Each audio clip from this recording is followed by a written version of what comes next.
So my mom recently called me asking, what's an ETF? She had apparently been pitched on investing in a diversified pool of ETFs by a financial advisor, but she didn't really know what that meant. And I don't blame her. She's not in finance. It sounds daunting. But it's really quite simple. So I figured I would break it down for her in easy to understand terms.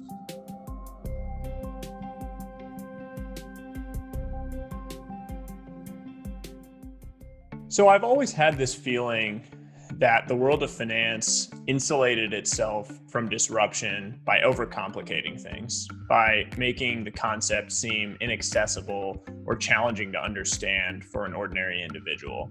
And in reality, they're really not. I had this feeling that I could demystify these concepts through simple stories, parables, and allegory.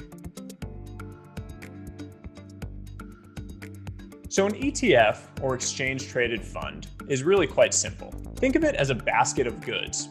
You can buy a share of that basket to have partial ownership of the contents of the basket. Those shares that you then own can be freely traded on an open exchange. So imagine for a moment that you live in the 1800s in a remote village.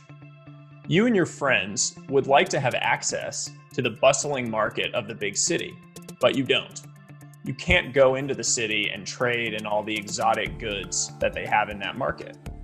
You'd like to, but you don't have the time, money, or resources to do it. So along comes a fellow from the village who has a solution for you. He goes into the big city and buys a large basket of all of the exotic goods you could possibly want.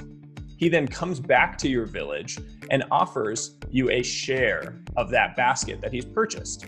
You give him some money to buy that share, as well as a small fee for his troubles. And now you have a share of that basket of exotic goods. The best part is you can trade that share. You can buy more of them if you think that the prices of those goods will go up. You can sell them if you think the prices of those goods will go down. So you and all of your friends in the village now have access to that market and to all of its exotic goods without actually having to have gone and bought each individual one. It's really quite simple when you put it in those kind of terms. So an ETF in the modern day can really cover anything. It covers different asset classes, different sectors, commodities, different types of stocks, different geographies. You have ETFs for large indexes like the S&P 500, which is one of the most popular ETFs. You can also have ETFs for very complex sectors. There are ETFs for the esports industry, for example, which is a very popular one today, given everything going on in the economy. But really, an ETF can cover anything. Today, actually, from what I understand, there are about 7,000 traded ETFs and only 3,000 traded stocks on US listed exchanges.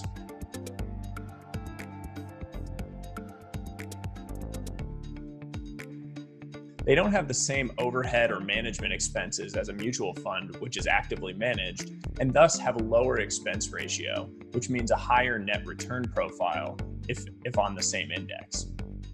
Number two, they tend to be liquid. As discussed, they're freely traded on the open exchange. So if you find an ETF that has a high volume of shares being traded on a daily basis, it's very easy to trade in and out, and investors love liquidity. And finally, number three, there are really no minimums for ETFs. Many mutual funds require you to invest $5,000 or $10,000, which is quite a barrier for a lot of new investors looking to get into investing for the first time. ETFs don't have minimums. You can buy a single share of an ETF and often fractional shares with some of the new options that exist in today's market, which makes them a great option for many new investors with a smaller capital base. So in summary, an ETF can be a great option for building a low-cost, tax-efficient, diversified long-term portfolio for most investors.